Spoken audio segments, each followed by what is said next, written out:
The girl at the end of the hall. When Sarah moved into the converted hospital, she wasn't thinking about its history.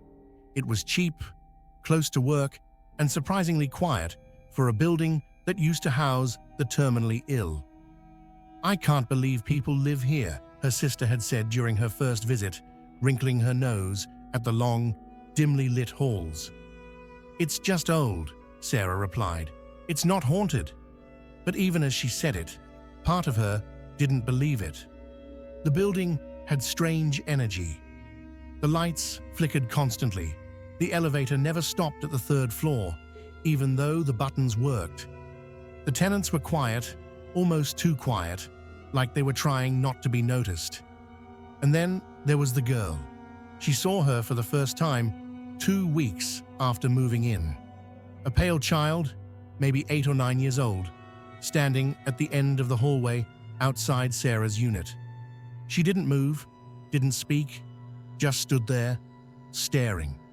Sarah opened her door slightly and peeked out. "Hey, are you lost?" No answer. The girl turned and walked away, disappearing around the corner. Weird, but not alarming, not yet. The next time was different. It was 3:12 a.m. Sarah woke to the sound of soft footsteps outside her apartment. She pulled on her robe and opened the door. There she was again. Same girl, same place. Still staring, except this time, she was closer, just 10 feet from the door. "Sweetheart, do you need help?" No response, just slow blinking. Sarah closed the door, locked it, didn't sleep.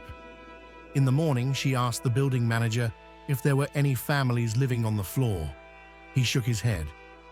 "No kids on this level, only older tenants." "What about visitors?" He gave her a strange look. "We don't allow overnight guests under 18. 3 nights later, Sarah woke to the sound of breathing. Not hers, not in the room, from just outside her door. When she looked through the peephole, the girl was there again.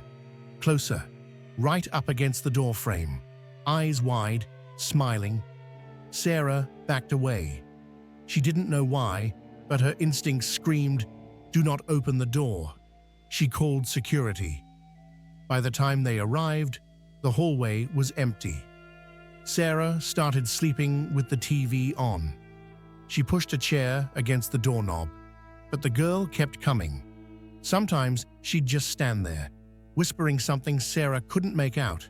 Sometimes she'd knock, slow, deliberate taps at exactly 3:12. One night, Sarah screamed through the door, "What do you want?" Silence. Then, in a voice like dry leaves, "This was my room." That night, Sarah packed a bag and checked into a motel. She couldn't do it anymore. She went to the library the next day to dig into the building's history. The third floor had once been the pediatric hospice ward.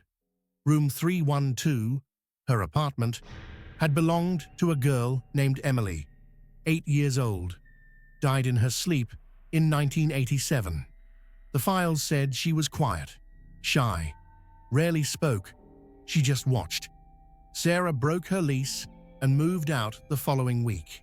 She never went back, but every so often, when she walks past dark hallways or wakes up in the middle of the night, she swears she hears it.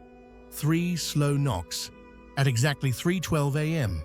Would you open the door? Let me know in the comments, and follow for more stories that stay with you after the lights go out. Eye closed,